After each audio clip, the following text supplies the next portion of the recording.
네, 스마일 인도사를 시작하겠습니다. 너무 기다렸어요. 정말요? 이번 시간에는 이제 그 악바르 다음으로 무굴 제국의 전성기를 이끌었던 4명의 왕에 대해서 알아볼 건데요. 일단 악바르 다음에 누구였죠? 자한기르, 샤자한, 아우랑제브, 바하두르 샤 이 순서로 이제 가고, 바하두르 샤에서 거의 이제 이런 느낌의 무굴 황제 느낌의 황제는 이제 사라집니다.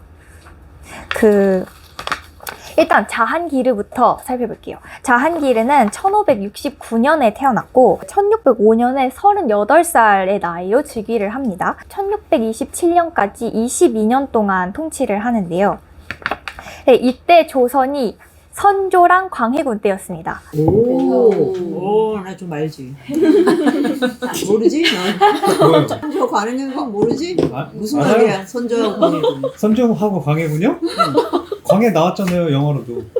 광해. 무슨 관계냐니까. 광해냐고요? 아버지잖아요. 오, 부자기가. 네. 자, 퀴즈 나갑니다. 그 자한기르의 아들 샤자한이 1592년에 태어났어요. 1592년 뭐죠? 임진왜란. 그렇죠. 네. 모르잖아. 임진왜란. 제가 발언의 기회를 이쪽으로 넘길게요. 그때 임진왜란이 발발하고 또 자한기르 제위 시기에 광해군도 이제 걸쳐 있는데 그때 1610년에 허준이 동의보감을 완성하고 그런 일들이 조선에선 벌어지고 있었고요. 자한기르는 이제 그 왕위 계승 전쟁을 안 치렀던 황제였어요. 그러니까 형이 있었는데 형이 죽어가지고 바로 이제 악바르 다음으로 뒤를 이어서 자한기르가 왕위를 계승하는데 형이 먼저 죽는 거야. 그 왕자의 난이 아니란 거야. 근데 아들이 속을 썩입니다. 자한기르가 즉위한 지 5개월 정도밖에 안 됐을 때 쿠슈라우라는 아들이 이제 반란을 일으켜서 아버지를 이제 죽이려고 하는데 실패했어요. 그래서 반란도 진압이 됐는데 이제 감옥에 갇힌 쿠슈라오가 이듬해 또 아버지 살해 모의를 하다가 걸려요 또. 그래서 이제 자한기르가 그때 마음은 아프지만 이제 아들의 두 눈을 철살로 찔러서 이제 멀게 하고 감옥에 가둡니다. 아니 근데 아버지가 아직 늙지도 않았는데 즉위한 지 5개월 만에. 저런 아들이 있나? 6개월 만에. 그냥 기다리면 자기가 올라가는 거 아니야? 성질이 급한 거죠. 나이 차이가. 저게 다 전생업이야. 전생에 아마 자기가 죽인 자기의 원수가 아들로 태어난 거야. 그러면 그냥 죽이고 싶은 거지. 난 뭐 이건 그냥 그냥 느낌이야. 진지하게 들으니까 좀 힘들다. 그래서 그때 이제 자한기르가 쿠슈라우 아들을 감옥에 이제 가두는데 그 감옥에 갇힌 쿠슈라우를 찾아온 사람이 있었어요. 그게 바로 자한기르가 가장 사랑했던 아내 누르자한 황비였습니다. 누르자한 황비가 당시에 물론 왕이 건재했지만서도 차기 정권을 좀 준비를 해두려고 했었어요. 그래서 이제 쿠슈라우한테 가가지고 자한기르랑 결혼하기 전에 전남편이 있었는데 그 전남편 사이에 딸이 하나 있었거든요. 누르자한이. 그 딸이랑 결혼을 하라고 이렇게 제의를 하는데 그렇게 결혼을 하면 이제 석방시켜주고 나중에 왕위를 계승하게 돕겠다 했는데 이 쿠슈라우라는 왕자가 거절을 합니다. 그러니까 자기를 이때까지 잘 돌봐준 조강지처를 배신할 수 없다 이러면서 살 길을 버리고 이제 거절을 하고 쿠슈라우는 결국에 자기 친동생인 쿠람 왕자한테 이제 죽임을 당하게 돼요. 그래서 누르자한 황비는 이제 포기를 하고 쿠슈라우의 이복 동생을 지지를 하고 또 다른 세력이 있었는데 누르자한의 오빠인 아사프 칸이란 사람이 또 이 견제 세력으로 존재했어요. 그래서 이 아사프 칸의 사위가 바로 쿠람 왕자입니다. 너무 복잡합니다. 아사프 칸의 누이가 누르자한입니다. 아사프 칸의 사위가 쿠람 왕자. 그러니까 아사프 칸의 딸이 타지마할로 유명한 뭄타즈 마할이에요. 그래서 이 세력이 이렇게 두 개 견제 세력으로 존재하고 있었어요.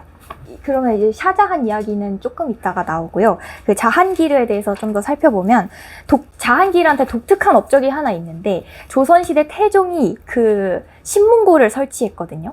이런 비슷한 걸 자한기르도 설치합니다. 정의의 줄이라는 걸 놓아두는데 힘없는 백성이 억울한 일을 당했을 때 이제 언제든 그 줄을 잡아당겨서 왕한테 직접 고할 수 있게 하는 줄이었어요. 그게 긴 줄을 이제 성벽 밖으로 이렇게 늘어뜨려서 60개의 종을 달아놨거든요. 그래서 이제 땡기면 왕궁 어디에서도 그 소리가 들렸대요. 그래서 이제 그 소리를 듣고 황제가 가서 이제 사정을 듣고 억울한 일을 이제 규명해주는 그 정의로운 판결을 내린 그런 시스템이었다고 합니다. 이런 업적도 있고 또 웃긴 에피소드가 많은데 악바르가 그 옛날에 아그라 왕궁 발코니로 나와가지고 인사했다고 모닝 인사했다고 말씀드렸잖아요. 그게 다르샨이라고 하는 그 힌두 관습이거든요. 알현하다라는 뜻을 가졌는데 그걸 자한기르도 해요. 근데 웃긴 게 자한기르가 항상 측면만 보여줬대요. 야무나 강가를 바라보는 측면의 모습이 제일 인자해 보였다고 합니다. 그래서 항상 그 모습으로 드러냈대요. 자기 모습을. 너무 앞모습은 어떤 연예인이니까. 그니까. 옆모습이 더 멋있었겠죠. 그걸 알고 있었나 봐요. 외모가 이렇게 중요한 외모가 이렇게 중요한 근데 초상화도 옆모습만 있던데. 오. 진짜 정말 없어. 정말 좋아했나 보다 자기. 그러니까 옆모습으로 거의 나 앞모습이 좀 거시기했나 보지. 그러니까 그렇지. 차이가 엄청 컸나 봐요. 그게 무슨 뭐 얼짱 각도 이런 거야. 저기 무슨 각도. 셀카 찍을 때 말하면 말이야. 그리고 또 웃긴 게 하나 더 있는데 자한기르가 술, 담배 판매 및 제조를 금지하거든요. 그래서 이렇게 금주 정책을 시행해 놓고 정작 자기는 술독에 빠져서 술을 너무너무 좋아했어요. 술을 너무너무 좋아해서 소주, 위스키 같은 독주를 막 하루 20잔씩 마시면서 늘 술에 취해서 지냈다고 합니다. 그리고 아편도 너무 좋아해서 물에 탄 아편을 마셨는데 일기에다가 그 꽃밭에서 마시는 아편 한 잔이 최고 뭐 이런 걸 적어놨대요. 아들이 왜 그런지 알고 갑자기 이해가 막 되는 순간이다야. 아들이. 사냥도 너무너무 좋아해서 50세가 될 때까지 거의 3만여 마리 동물을 사냥했다고 합니다. 그러니까 노는 걸 이렇게 좋아하고 그리고 또 정복하러 다니고 이렇게 이쪽으로 자한기르는 힘을 쏟았고 그래서 자한기를 즉위한 지 6년 만에 누르자한한테 국정을 맡겨요. 황비한테. 자기 아내한테 국정을 맡깁니다. 누르자한이란 인물도 되게 매력적인 인물이더라고요. 그 엄청 여장부의 그 기계를 타고난 사람이던데 이 1600년대 그 이슬람 국가에서 베일을 쓰고 호랑이 사냥을 다녔다고 합니다. 이 누르자한도 사냥을 되게 잘하고 좋아했대요. 이제 그 누르자한이 즉위 6년 차 때부터 누르자한한테 넘겼으니까 자한기르 22년인데 거의 다 누르자한이 통치를 한 거죠. 그래서 옥세나 뭐 실록이나 그런데 자한기르와 동등하게 이제 항상 이름이 올라가 있었다고 합니다. 그러다가 아사프 칸이 쿠람 왕자의 뒤에 서서 쿠람 왕자가 왕권을 차지하게 돕죠. 그러면서 샤자한 황제로 등극하고 누르자한은 이제 정계를 떠나게 됩니다. 그래서 귀향을 가요. 샤자한이 계모였던 누르자한을 이제 귀향 보내고. 그럼 아사프 칸하고 누르자한은 적대 관계예요? 오빠인데? 그쵸. 그렇게 돼버린 거죠. 그래서 이제 18년 동안 귀향살이를 하다가 죽었다고 합니다. 그래서 좀 자한기를 보다 보니까 웃긴 이야기가 많긴 한데 악바르의 뒤를 이어서 포용 정책을 일단 계속 실천했고 또 자한기르 때까지만 해도 악바르처럼 나지푸트족이랑 혼인 관계도 이제 계속 맺고 그래서 자한기르가 아내가 되게 많았는데 그 중에 7명이 나지푸트족의 공주였다고 합니다. 그 다음에 이제 샤자한으로 넘어가겠습니다. 샤자한은 1592년에 태어났고 35세의 나이로 즉위합니다. 그리고 이제 1658년까지 30년 동안 제국을 다스리는데 샤자한 재위 기간에 조선이 큰 일을 겪고 있었습니다. 1627년에 정명호라? 27년? 정묘호란이 일어납니다. 그 다음에 1636년에 병자호란. 일어납니다. 얘 굉장히 많이 따라오네.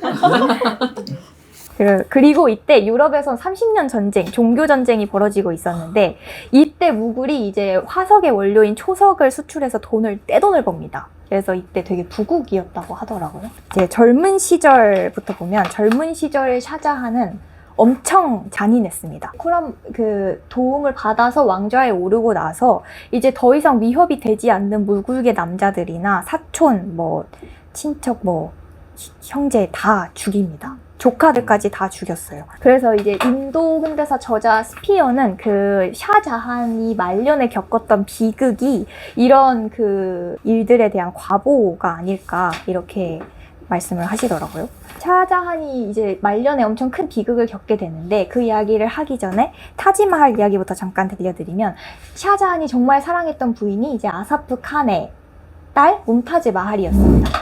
근데 왕이 아내를 너무너무 사랑해서 어딜 가든지 이 아내를 데리고 다닌 거예요. 그래서 지쳐가지고 병들었다고 그거 봤어. 또 무굴 황제들은 정복을 이제 하도 많이 다니는데 그 길을 다 이제 다니다 보니까 진짜 지쳐서 결국에 그 길 위에서 14번째 아이를 낳다가 아내가 죽게 됩니다. 14번째? 그러니까 길을 의심했어요. 죽으면서 그 2가지 유언을 남겨요. 근데 첫 번째로는 자기를 위해서 세상에서 가장 아름다운 기념물을 세워주세요. 이거랑 두 번째로는 이제 그 절대 재혼하지 마라. 근데 샤자한이 그 약속을 다 지켰대요. 그래서 재혼도 안 했다고 합니다. 그렇게 세워진 게 타지마할. 하고 그 뭐야 후궁은 계속 들이지 않았을까? 그것도 아니야? 맞아요. 후궁은 많이 들었던 거 같아요. 나중에 좀 방탕하게. 그러니까 재혼이라는 게 말년에. 정식으로 결혼을 안 했다는 거지.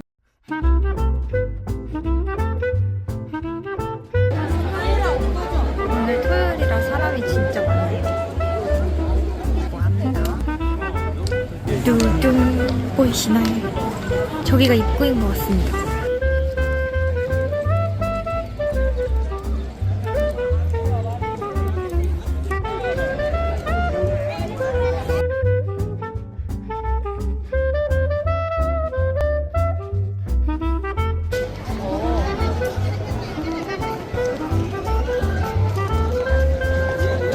이것은 타지마할입니다. 완벽한 대칭을 이루고 있다라고 하는 점에서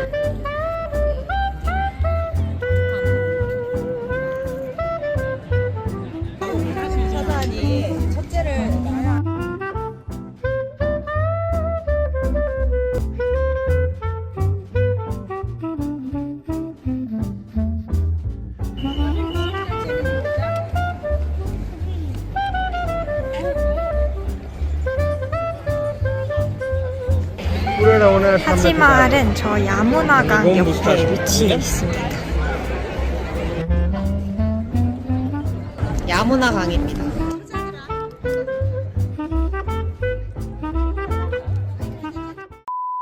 그래서 이제 타지마할을 축조했고, 근데 이제 이 타지마할을 지으면서 백성들이 아주 죽어납니다. 그럼에도 그냥 이제 무리를 해서 했고, 또 이 샤자한 때 그 샤자한이 왕이 되도록 도와준 귀족들이 있을 거 아니에요. 그 귀족들이 8천여 명에 달했다고 하는데 그 사람들이 왕이 됐으니까 이제 보답을 해줘야 되니까 국고를 털어서 막 집 짓고 정원 건설하고 하는데 좀 이렇게 돈을 줬나 봐요. 그러면서 이제 국고가 점점 바닥이 나고 백성들은 점점 피폐해지고 그래서 이 왕족들은 되게 부를 구가하는데 한쪽에서는 되게 힘든 삶을, 농민들은 힘든 삶을 살고 있었습니다. 그러다가 이제 샤자한 통치 후반부가 되면 또 왕좌를 두고 피 튀기는 싸움이 벌어지는데 샤자한이 사실 그 자기가 친족들을 다 죽이고 왕위에 이제 올랐잖아요. 그래서 미리 후계자를 지정을 해뒀어요. 나 이제 다음 황제가 나 같은 그런 일을 겪지 않게 하겠다 이러면서 첫째 아들인 맏아들인 다라시코를 미리 일본계야? 후계자로 지목해뒀습니다. 근데 막내 아들이 누구였냐면 바로 아우랑제부였어요. 그래서 이제 이 둘째 아들, 셋째 아들, 막내가 막 번갈아 가면서 반란을 일으키고 결국에는 아우랑제부가 이제 셋을 다 죽이고 왕위에 오르게 됩니다. 그리고 샤자한은 타지마할이 보이는 아그라 요새에 이제 유폐시켜버리고. 근데 이 다라시코라는 인물이 되게 흥미로운데 이 사람이 수피즘이랑 힌두교 베단타 철학을 연구했던 철학자였대요.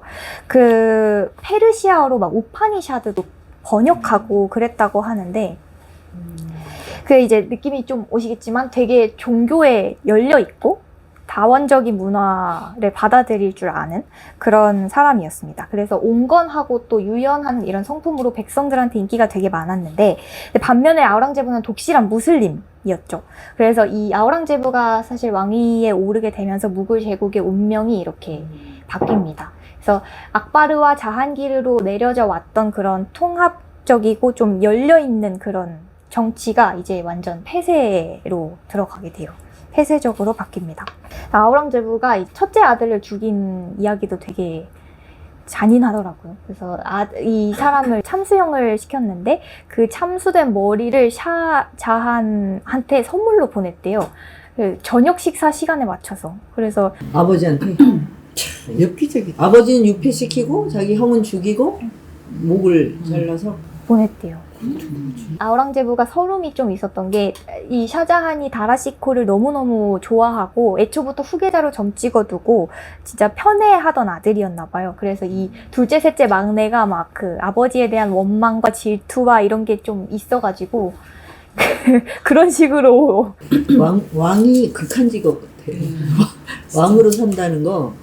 그 백성들의 원성이 아주 자자했어요. 다라시코를 너무너무 사랑했는데 이제 아우랑제부에 대한 분노가 좀 치솟았었습니다. 그래서 그거에도 화가 나가지고 이제 목 없는 시체를 시장에 걸어놨다고 하더라고요. 그거 되게 잔인한 인물이었고 샤자한은 이제 타지마할에 갇혀서 그 광경을 다 목격하면서 말년을 보내고 죽음을 맞이하게 됩니다. 그래서 샤자한은 이렇게 끝났고 아우랑제부로 넘어가겠습니다. 아우랑제부는 1618년에 태어났고 40세, 1658년인 40세 나이로 즉위를 합니다. 그래서 1707년까지 48년 동안 통치를 해요. 그러니까 40세에 즉위했으니까 88세까지 통치를 합니다. 그래서 아우랑제부 재위 기간에는 이제 조선보다는 중국사에 중요한 일이 일어납니다. 이 시기가 명청 교체기였거든요. 아우랑제부 재위 때는 그 중요한 황제가 등장하죠. 강희제? 강희제? 맞습니다. 강희제와 재위 기간이 거의 이렇게 오, 겹치더라고요. 강희제는 최고의 황제인데 저기는 이제 그 아주 몰락해가는 왕국이 꽤 황제가 됐네. 이런 운명의 반전이. 근데 아우랑제부도 이제 즉위하고 초기에는 노력을 되게 많이 합니다. 그래서 아우랑제부도 일기를 꾸준히 썼대요. 이 무굴 황제들이 일기를 좀 쓰나 봐요. 그래서 다이어리 꾸미고. 일기에 나는 백성을 지키기 위해서라면 칼을 들고 죽을 수도 있다. 이렇게 써놓기도 하고 그렇게 이제 마음을 많이 썼는데 이 일기 쓰기 습관이 10년을 갑니다. 그래서 즉위하고 10년 뒤부터 일기를 쓰지 않았대요. 그러니까 초심이 사라졌습니다. 일기를 안 쓰면서부터. 일기. 글쓰기가 얼마나 중요한지 알아. 그러면서 이제 나이가 먹어가면서 이 아우랑제부가 점점 답답한 아주 폐쇄적인 성격으로 변해요. 강경 무슬림으로 이제 됩니다. 그리고 또 점점 금욕주의자 같이 돼요. 그래서 그 엄청 막 검소하고 그리고 단식도 정기적으로 하고 코란을 막 몽땅 다 외우고 그런 사람이 황제면 무섭겠다. 진짜 무서워. 좀 적당히 방탕해야 돼. 그리고 금주 정책하고 춤과 노래까지 금하니까 백성들의 마음은 점점 이제 떠나갔습니다. 다 이제 그런 유흥 같은 걸 완전히 힌두교들이 막 춤이나 이런 게 엄청 발달했잖아요. 지금 거를 엄청 아니 그러니까 주제가. 왜 백성을 위한다고 하면서 저런 식으로 흘러가죠? 아니 그러니까 자기처럼 살기를 바라는 거죠. 강경 무슬림이 되면서 무슬림의 그 아주 극단적인 절제 막 이런 거가 좋으니까 니네도 따라해 이렇게 하는 거예요. 힌두인들이 이제 흥이 많고 그런 문화가 되게 발전해 있었으니까 힌두 문화를 꼴보기 싫었던 것도 있었던 것 같아요. 그리고 이제 그 지즈야, 그 인두세도 부활시키고 수많은 힌두 사원을 다 잿가루로 만들어 버립니다. 그러면서 이제 그 악바르 자한기르 때까지만 해도 되게 원만한 관계를 구축했던 라지푸트족과도 연이 다 끊어져 버리고요. 그러면서 시크교가 두둥 등장합니다.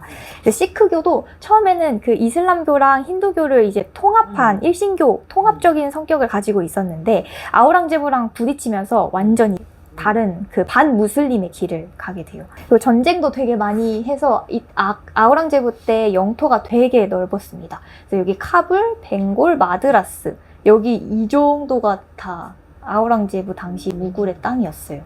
거의 전 인도네. 네, 전 인도. 여기 조금 제외하고 그만큼 이제 전쟁을 되게 많이 합니다.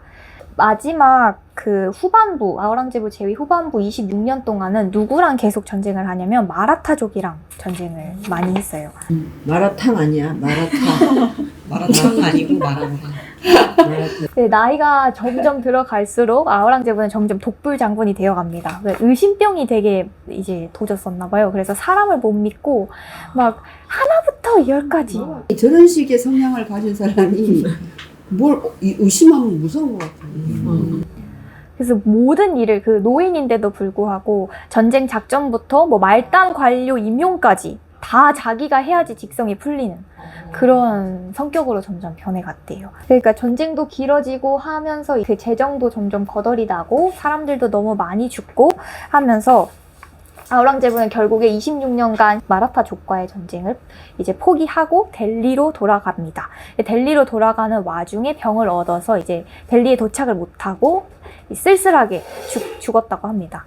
죽을 때 곁에 아무도 없었대요. 그리고 가는 황제가? 그러기도 어려운데. 원정길 이제 돌아가면서 길 위에서 죽은 거고 또 둘째 아들은 반란 일으켜가지고 거의 저 멀리 지방에 보내버린 상태였고 황제가 된다는 건 정말 운이 억수로 안 좋은 것이다. 그래서 이 아우랑제부가 죽고 이제 수십 년 정도밖에 안 돼서 무굴 제국은 완전히 빛을 잃습니다. 그리고 이 델리 쪽에 있는 이 조그만한 왕국 그 정도로 이제 축소가 돼버려요. 근데 이 아우랑제부가 그렇게 막 훌륭한 왕은 아닌데 이 황제에 대한 평가가 엄청 나쁘게 됐었다고 해요. 그리고 교과서에도 막 실제보다 더 나쁘게 실리고 그렇게 실렸다고 하는데 그 이유가 영국이 아우랑제부를 좀 극악한 악마화해서 극악한 왕으로 영국이 이미 만들었다고 들어온 합니다. 거죠? 네, 인도에서? 들어왔죠. 자한기르 때 아마 들어왔을 거예요. 근데 이제 영국이 자신들의 통치를 정당화하기 위해서 이슬람 통치랑 비교를 하면서 아우랑제부를 좀 그렇게 더 나쁘게 그렸다고 그런 술수를 썼다고 합니다. 이제 황제들은 다 봤고 아우랑제부를 이어서 바하두르 샤 황제가 있긴 한데 이 사람은 재위 기간이 5년밖에 안 되고요. 아버지가 88세에 왕위를 내려놓은 거잖아요. 돌아가셨으니까 63세에 그러니까 그 당시면 진짜 노인의 나이로 왕위를 이어받은 거예요. 그래서 뭐 그렇게까지 큰 영향력을 미치지는 못했습니다. 황제는 이렇게 받고 아까 잠깐 말씀드렸던 두 가지 중요한 키워드만 이제 보면 끝인데요. 이 황제들이 이렇게 활동하고 있던 당시에 두 가지 중요한 움직임이 무굴 제국 안에서 일어나고 있었는데 첫 번째는 바로 마라타족입니다. 마라타족이 고대 인도 아리안들이 이제 이렇게 들어오는데 이 인도 아리안들이 데칸을 들어와서 여기를 정복했대요. 그리고 여기에서 머물렀는데 이 인도 아리안들이 이제 마라타족의 시초입니다. 이 사람들을 이제 통합한 사람이 있었는데 그게 바로 1674년 아우랑제부 당시 때 일이었는데 시바지라는 사람이 등장합니다. 이름이 좀 그래. 발음을 조심하더라고. 그 사람이 영웅이야, 영웅. 이 사람이 얼마나 대단한 사람이었냐면 마라타족이 이제 이 웨스턴 가트 산맥, 이 산맥을 따라서 쭉 척박한 땅에 살고 있었는데 이 사람들이 브라만이랑 수두라 두 계급으로 구성이 되어 있었어요, 마라타족이. 근데 브라만은 되게 카스트를 중요시하고 또 수두라는 독립적인 계층이잖아요. 이 둘을 통합시킬 힘을 가지고 있었습니다. 통합을 성공적으로 시키는데 그 방법이 뭐였냐면 젖소와 농촌을 방어하자. 그래서 우리의 종교를 지키고 고향을 지키자. 이걸 슬로건으로 내세워서 사람들을 이제 통합을 시킵니다. 시바지가 마라타의 민족주의, 힌두이즘을 그렇게 단단히 공고히 했고요. 그리고 재밌었던 게 후일에 아우랑제부랑 이제 싸우면서 엄청 오랜 기간 싸우잖아요. 그래서 마라타족이 이슬람교와 무슬림으로부터의 독립을 꿈꾸거든요. 그때 마라타족이 사용했던 단어가 하나 있는데 그게 바로 스와라지입니다. 그래서 자치라는 말이 여기에서 나왔대요. 그래서 나중에 이제 간디가 영국에 대항해서 그 말을 다시 가져왔어요. 그리고 마지막으로 하나 더 볼게. 그 수피즘 플러스 바크티. 그러니까 이슬람교의 수피즘과 힌두의 바크티 신앙을 결합한 시크교가 나왔습니다. 그래서 펀자브 지방에서 구루 나나크라는 사람이 이 시크교를 만들었는데, 이 초기 시크교는 이제 모든 인간은 신 앞에 평등하다 해서 되게 그 힌두 이슬람을 통합하고 그런 일신교적인 성격을 띠다가 이제 정치에 얽혀들면서 외양이 바뀝니다. 그래서 그 자한기르 아들인 쿠슈라우 기억나시죠? 그 쿠슈라우의 반란을 지금 저기 굵은 글씨도 기억하기 힘든데 지금. 아니 이따 치고. 이 쿠람 왕자의 형이자 아들이었던 쿠슈라오의 반란을 시크교 족장이 이제 좀 지원을 해줘요. 그러니까 피난처를 제공을 해주거든요. 그래서 화가 끝까지 나서 자한기르가 이 구루를 죽여버립니다. 그리고 이제 아우랑제브 때도 당연히 이제 이슬람교가 아니니까 다른 종교는 다 배척했으니까 시크교도 배척당했는데, 이때도 구루가 잡혔는데 이제 이슬람교로 개종해라 했는데 이 거절을 하자 아우랑제부가 사형을 시키거든요. 이런 큰 일을 겪고 그 10대 구루였던 고빈드 싱이라는 사람이 무장단체를 조직하고 11대 구루를 이제 임명을 해야 되잖아요. 근데 이걸 사람이 아니라 그 시크교의 성서인 책으로 임명을 합니다. 그래서 그 뒤로 시크교가 그 각 무장 집단의 우두머리들이 이제 이렇게 지도하는 집단으로 나뉘어서 인도 전역으로 퍼지게 됐다고 하더라고요. 그래서 시크교는 군인 직업이 많을걸? 아예 그래서 터번하고 단검 뭐 몇 개가 있어. 시크교도를 표시하는. 그래서 그 저기 뭐야 인디라 간디 그 경호원들이 다 시크교도야. 그래서 인디라 간디가 암살당한 게 경호원한테 암살당한 거야. 시크교도. 네, 시크교도 출신 경호원. 그러니까 군인 그러면 시크교도. 그러니까 평화의 종교에서 중간에 저런 정치적 부침을 겪으면서 너무 이제 잔인하게 탄압을 받으니까 아예 무장을 해버린 거지. 그러니까 이거를 통합하는 게 종교를 통합하고 이런 게 정말 어려운 일이라는 걸 보여줘. 이 시크교의 그 유명한 사원이 황금사원이라고 합니다. 황금사원이 네 방향으로 다 문이 뚫려 있어서 그 어느 카스트건 어떤 성별이건 간에 관계없이 자유롭게 드나들 수 있는 그런 사원이었대요. 다른 사원들은 막 문이 한쪽에만 뚫려 있고 어떤 계급은 들어갈 수 없고 여자는 들어갈 수 없고 이런데 반해서 좀 그런 성격을 띄었다고 합니다. 네, 여기까지입니다. 재밌어요. 재밌지? 네.